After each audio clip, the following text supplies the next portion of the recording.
Le prophète Mohammed. N'avons-nous pas élargi ta poitrine? Ne t'avons-nous pas délesté du fardeau qui pesait sur ton dos? N'avons-nous pas exalté ton souvenir? Certes, l'aisance accompagne l'adversité. Oui, l'aisance accompagne bien l'adversité. Dès que tu as terminé une tâche, attelle-toi à une autre et dirige ton désir vers ton Seigneur. Sourate 94, versets 1 à 8. Le début de cette sourate fait référence à un événement qui eut lieu alors que le prophète était encore enfant. Bien des années plus tard, il relata cet événement à ses compagnons. 2 hommes vinrent à ma rencontre. Ils étaient vêtus de blanc et tenaient un bassin d'or rempli de neige. S'étant saisis de moi, ils me fendirent la poitrine, en sortirent le cœur qu'ils ouvrirent à son tour pour en extraire un caillou noir qu'ils jetèrent au loin. Puis ils me lavèrent le cœur et la poitrine avec la neige. Par la suite, le prophète expliqua que ce caillou noir est la conséquence de l'empreinte que laisse Satan en visitant chaque homme à sa naissance. Satan touche tous les fils d'Adam le jour où leur mère les met au monde, à l'exception de Marie et de son fils. Pour le croyant, la purification, par un élargissement de la poitrine, se produit progressivement par l'acquisition des vertus et la lutte contre les tendances de l'ego. En ce domaine, la sourate insiste particulièrement sur la patience dans l'épreuve. Certes, l'aisance accompagne l'adversité. Le refus de la passivité, dès que tu as terminé une tâche, attelle-toi à une autre, et l'orientation du cœur vers Dieu, et dirige ton désir vers ton Seigneur. Lis au nom de ton Seigneur qui a créé. Il a créé l'homme d'une adhérence. Lis, car ton Seigneur est le très généreux qui a instruit l'homme au moyen du calame et lui a enseigné ce qu'il ignorait. Sourate 96, versets 1 à 5.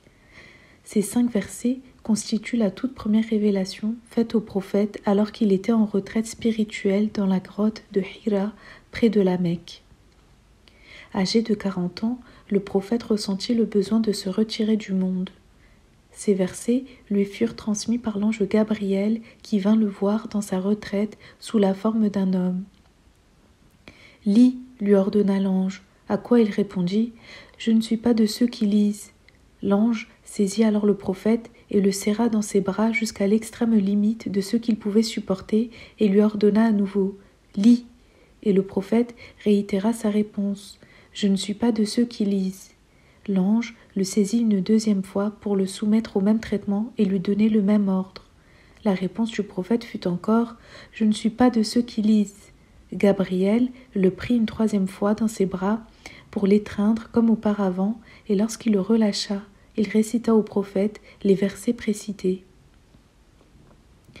Bien que le prophète eût reçu certains signes précurseurs comme des rêves véridiques, pareils à la lumière qui jaillit à l'aube, rien ne l'avait préparé à une telle rencontre. Il en fut bouleversé et ne s'en remit que progressivement. Les premiers versets du Coran évoquent tout d'abord l'idée que le livre doit être lu au nom de Dieu, puis il évoque le paradoxe de la condition humaine. L'homme est à la fois fragile et grand. Fragile, il est de par les modalités de sa création. Mais il est également inoublié par la connaissance que Dieu lui a accordée. Nous aurons à revenir sur ces 2 aspects de la condition humaine. Dis, je suis un homme semblable à vous, mais recevant une révélation selon laquelle votre Dieu est une divinité unique, que celui qui aspire à la rencontre avec son Seigneur accomplisse de bonnes actions et ne voue un culte à rien d'autre qu'à lui. Sourate 18, verset 110. La mission terrestre du prophète impliquait qu'il épousât entièrement la condition humaine. En ce sens, il est pleinement homme, bachar, comme le souligne le Coran à plusieurs reprises. Certains Mécois s'étonnaient d'ailleurs de son humanité. Qu'est-ce donc qu'un prophète qui prend ses repas, comme tout un chacun, et qui déambule sur les marchés? Pourquoi un ange n'a-t-il pas été envoyé avec lui afin d'avertir les hommes? Sourate 25, verset 7. Les hadiths nous enseignent que le prophète accordait une grande importance aux devoirs découlant de son humanité. Ainsi, les nombreux témoignages de ses contemporains montrent qu'il fut un berger consciencieux, un époux aimant, un père affectueux et un ami fidèle. Il n'en demeure pas moins qu'il ne pouvait être un homme ordinaire, au sens trivial du terme. On rapporte à ce sujet cette sentence de Ali. Mohammed est un homme, Bachar, mais il n'est pas comme les hommes. Il est comme une pierre précieuse parmi les cailloux. Le prophète lui-même insista sur certaines particularités le distinguant du reste des croyants. Ainsi a-t-il interdit à ses compagnons le jeûne trop intensif, bien qu'il le pratiquât lui-même. Ne jeûnez pas de nombreux jours consécutifs sans rupture. Il fut dit au prophète « Tu le fais pourtant ». Il ajouta alors « Je ne suis pas semblable à vous. Je passe la nuit auprès de mon Seigneur. Il me nourrit et m'abreuve. » Pleinement humain, sans pour autant être soumis aux imperfections de la nature humaine, le prophète montre par l'être et l'agir la voie du retour à Dieu. Gloire à celui qui fit voyager de nuit son serviteur de la mosquée sacrée à la mosquée lointaine dont nous avons béni les alentours afin de lui faire découvrir certains de nos signes. Et Dieu est celui qui entend et qui voit. Sourate 17, verset 1. Le voyage dont il est question ici est celui que le prophète fit miraculeusement la nuit du 27 Rajab de l'année chrétienne 620. Alors qu'il dormait dans sa maison de sa cousine Hani, le prophète fut réveillé par l'ange Gabriel qui lui amena une monture extraordinaire nommée Al-Burak. Mystérieuse et rapide comme l'éclair, cette monture l'amena à Jérusalem. La tradition rapporte qu'avant d'arriver à destination, l'ange Gabriel fit arrêter Al-Burak au mont Sinaï, Moïse, à Bethléem, Jésus, et à Hébron, Abraham. Arrivé à destination, le prophète retrouva l'ensemble des prophètes pour une prière collective qu'il dirigea. Le voyage nocturne, Isra, déjà miraculeux, fut suivi par l'ascension, Miraj, qui emmena le prophète de Jérusalem jusqu'au plus haut des 7 cieux, jusqu'au lotus de la limite, Sidrat el-Muntaha, qui symbolise la limite entre les états créaturels et les états seigneuraux, entre le créé et l'incréé. Un autre passage du Coran se fait l'écho du caractère ineffable du terme de l'ascension. Alors qu'il se trouvait à l'horizon suprême, il se laissa glisser et s'approcha jusqu'à ce qu'il ne fût qu'à une distance de 2 portées d'arc ou moins encore. C'est alors que Dieu révéla à son serviteur ce qu'il voulait lui révéler. Sourate 53, versets 8 à 10. Le voyage nocturne et l'ascension eurent lieu peu de temps après des épreuves subies par le prophète, la mort de son oncle et protecteur à la Mecque, celle de son épouse Khadija, la lapidation par les habitants de Taïf alors qu'il voulait leur présenter son message, l'ascension fut une réponse à l'imploration qu'il fit alors. « Je cherche refuge dans la lumière de ta face qui éclaire tout ténèbres. » Dieu a certes accordé un don inestimable aux croyants en leur envoyant un prophète issu d'eux-mêmes. Il leur récite ces versets, les purifie et leur enseigne le livre et la sagesse, alors qu'ils étaient auparavant dans un égarement manifeste. Sourate 3, verset 164. En un premier sens, ce verset insiste sur le don que représente le prophète pour les Arabes qui furent ses contemporains et qui devinrent croyants. Parlant leur langue et connaissant leur situation, il put leur transmettre le message divin et leur donner une éducation spirituelle en tenant compte de leurs besoins spécifiques. Pour les commentateurs, la sagesse évoquée ici représente la tradition prophétique, Sunna, dont le rôle est d'expliciter le Coran et d'en être une illustration vivante. Les paroles et les gestes du prophète sont considérés comme le fruit d'une inspiration dont le rôle est d'éclairer la révélation. Ibn Ajiba voit dans ce verset une description de la fonction du maître spirituel telle que l'incarnait le prophète. Comme le prophète, les maîtres spirituels récitent à leurs disciples les versets du Coran, montrant comment se défaire des voiles et recevoir une illumination. Il les purifie de la souillure, des défauts de l'âme qui empêchent d'accéder à la science du mystère.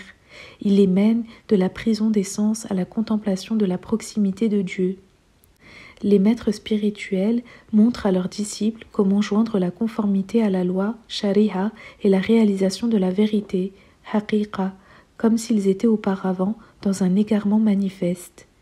Ibn Hajiba ajouta que les maîtres spirituels perpétuent l'éducation prophétique de génération en génération, ce qui implique que le don inestimable aux croyants ne prit pas fin avec la mort physique du prophète.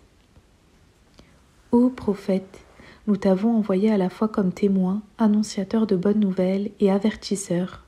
Tu appelles les hommes à Dieu par sa permission et tu es un flambeau qui illumine. Sourate 33, versets 45 à 46. Ces versets décrivent la mission prophétique dans ses aspects essentiels. Selon Tabari, le prophète est témoin, shahid, au sens où son enseignement sera le jour du jugement un argument en faveur de ceux qui se seront efforcés de le mettre en pratique et une preuve à l'encontre de ceux qui, tout en le connaissant, s'en seront détournés.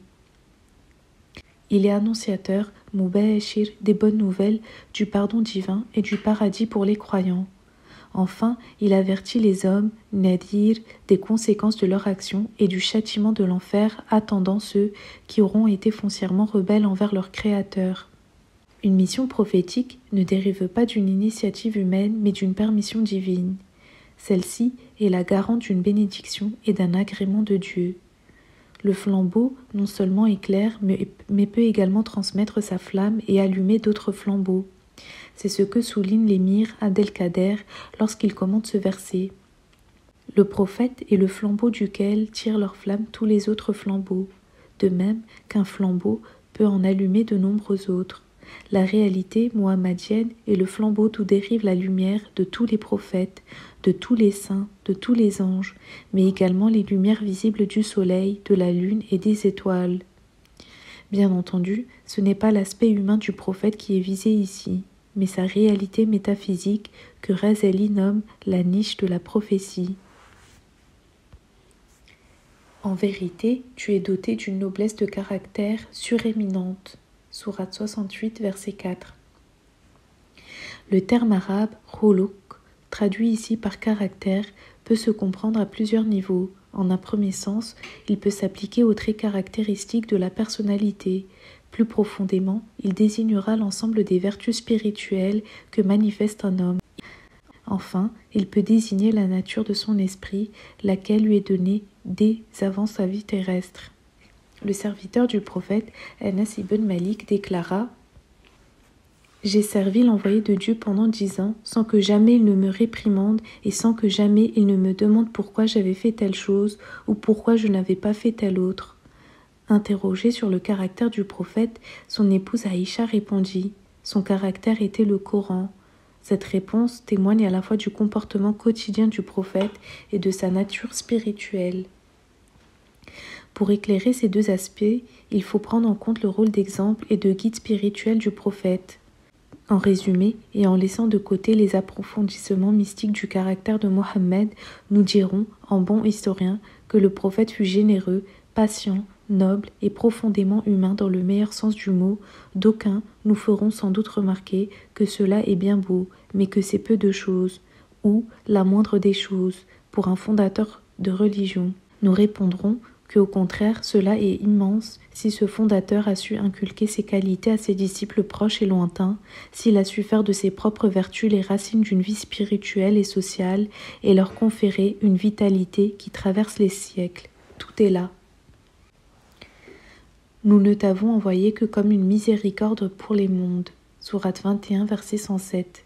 Selon Razi, ce verset signifie que la mission du prophète fut une bénédiction pour les hommes, pour leur vie religieuse aussi bien que pour leur vie sur terre. Pour le domaine religieux, Razi souligne que le prophète transmit son enseignement dans un contexte où les hommes étaient ou bien plongés dans les ténèbres du paganisme, ou bien rattachés à un judaïsme ou à un christianisme peu clair et non conforme aux enseignements originels. Pour ce qui est de la vie terrestre, Razi remarque que le prophète mit fin aux conflits et aux guerres incessantes dont souffraient ses contemporains. Tout en reconnaissant la validité de ce commentaire exotérique, l'émir Abdelkader interprète le verset comme une allusion à la réalité muhammadienne dont nous avons évoqué certains aspects précédemment. Sache que dans ce verset, la signification de l'envoi du prophète en tant que miséricorde pour les mondes ne désigne pas uniquement la mission liée à sa noblesse présence corporelle, même si c'est là l'interprétation qu'en donnent la plupart des commentateurs exotériques, car dans ce cas, cette miséricorde ne toucherait que quelques mondes, hors le monde est le nom donné à tout ce qui n'est pas Dieu, exalté soit-il. L'émir poursuit en soulignant la dimension métaphysique de la fonction exercée par le prophète. Ce verset concerne donc la nature du prophète en tant que réalité métaphysique. De ce point de vue, il est la réalité des réalités. Ô vous qui croyez, ne couvrez pas de votre voix celle du prophète et ne levez pas la voix devant lui comme vous le faites entre vous. Vous perdriez alors à votre insu le bénéfice de vos œuvres. Sourate 49, verset 2. Ce verset invite les croyants qui fréquentaient le prophète à prendre conscience du caractère sacré de sa personne. Il leur est ainsi demandé de ne s'adresser à lui qu'avec la plus grande révérence, sans jamais élever la voix. La suite de la sourate rapporte que certains l'appelaient à voix haute pour le faire sortir de chez lui. Ceux qui baissent la voix en s'adressant au prophète sont ceux dont Dieu a éprouvé les cœurs pour y faire naître sa crainte révérentielle. Ceux-là seront pardonnés et largement récompensés. Ceux qui t'interpellent de l'extérieur de tes appartements manquent pour la plupart d'intelligence. Ibn Arabi considère que l'ordre divin contenu dans ce verset ne s'applique pas seulement aux contemporains du prophète, mais également à tout croyant qui entend une parole que l'on rapporte de lui. Il convient d'écouter et de recevoir les sentences prophétiques de quiconque les cite. Qui entend de telles sentences doit respecter les convenances envers le prophète et ne pas lever la voix face à celui qui les rapporte. Dans la même perspective, Ibn Ajiba applique ce verset aux convenances à observer en présence du guide spirituel. De ces versets et de ceux qui suivent les soufis ont tiré les convenances spirituelles envers le shir. Parmi elles, citons le fait de ne pas anticiper la réponse du shir et de tenter de répondre avant lui, de baisser la voix en sa présence et de ne parler que s'il invite le disciple à le faire. Nous n'avons envoyé de messagers qu'afin qu'ils soient obéis de leur communauté avec la permission de Dieu. Si seulement lorsqu'ils se sont fait du tort à eux-mêmes, ils étaient venus te trouver et avaient demandé le pardon de Dieu et que l'envoyé ait demandé pardon pour eux, ils auraient trouvé Dieu enclin à la miséricorde et à accepter le repentir. Sourate 4, verset 64. Le rôle spirituel du prophète possède de nombreux aspects: transmettre la révélation, éduquer et guider les âmes des croyants, enfin, intercéder auprès de Dieu pour les fidèles en cette vie et dans l'au-delà. L'expression « se faire du tort » désigne les conséquences sur l'âme humaine d'un péché commis sciemment. C'est cette expression qu'emploient Adam et Ève pour évoquer leur désobéissance envers Dieu. « Seigneur, nous nous sommes fait du tort à nous-mêmes. Si tu ne nous pardonnes pas et si tu nous refuses ta miséricorde, nous serons à jamais perdus. » Sourate 7, verset 23. Les exégètes du Coran remarquent que la portée de ce verset n'est réduite ni par une source scripturaire, ni par un argument rationnel. Il demeure donc valable après la mort du prophète. Dans son commentaire, Ibn Kathir rapporte cette anecdote concernant le juriste andalou Mohammed el-Outbi. J'étais assis dans l'endroit appelé Jardin du prophète, Raoudat el-Nabi, lorsqu'un bédouin arriva et dit « Que la paix soit sur toi, ô envoyé de Dieu !» J'ai entendu la parole de Dieu qui dit « Si seulement lorsqu'ils se sont fait du tort à eux-mêmes, ils étaient venus te trouver. » Me voici donc implorant le pardon de Dieu pour mes péchés et recherchant ton intercession auprès de mon Seigneur. Ibn Kathir rapporte ensuite que lorsque le bédouin fut parti, Al-Outbi s'endormit et vit en rêve le prophète qui lui dit « Ô Outbi, va retrouver le bédouin et annonce lui que Dieu lui a accordé son pardon. » Il y a en vérité, dans l'envoyé de Dieu, un modèle excellent pour celui qui aspire à Dieu ainsi qu'à l'au-delà et qui invoque Dieu abondamment. Sourate 33, verset 21. La contemplativité du prophète et sa spiritualité personnelle en font un homme dont le cœur était entièrement orienté vers Dieu et l'au-delà. Le prophète aspira tant à la rencontre avec Dieu que la dernière phrase qu'il prononça avant de rendre son dernier souffle fut « vers la présence du Suprême ». Durant sa vie, le prophète aimait se ressourcer grâce à ceux qui lui rappelaient la présence de Dieu. Il aimait tout particulièrement la prière et disait qu'elle était la fraîcheur de ses yeux, expression imagée typiquement arabe qui désigne une joie profonde. La contemplativité du prophète était nourrie par sa pratique régulière de l'invocation, dhikr Allah. Selon son épouse Aïcha, le prophète invoquait Dieu en toutes circonstances. Il le faisait en répétant des formules rituelles comme « Gloire à Dieu, Subhanallah, louange à Allah, Alhamdulillah, il n'est de divinité que Dieu, La ilaha illallah, Dieu est plus grand, Allahu Akbar ». Mais il invoquait également Dieu par des formules de bénédiction pour les actes du quotidien. Enfin, le modèle excellent concerne les vertus incarnées par le prophète. Ce verset peut s'entendre aussi du comportement du prophète envers les créatures, de l'amour qu'il leur porte, du bien qu'il a voulu pour elles, de sa patience envers elles. Il voyait en elles la face de Dieu. Les hommes l'ont traité injustement et il a pardonné. Ils lui ont refusé et il leur a donné. Il a dit « Ô mon Dieu, pardonne à mon peuple, car ils ne savent pas ce qu'ils font. » Ceux qui te prêtent serment d'allégeance, c'est à Dieu en réalité qui le prêtent. La main de Dieu est au-dessus de leurs mains. Dieu agréa les croyants lorsqu'ils firent avec toi le pacte d'allégeance sous l'arbre. Il a su ceux qui ont leur cœur. Il a fait descendre sur eux sa présence de paix et leur a accordé une proche victoire. Sourate 48, versets 10 à 18.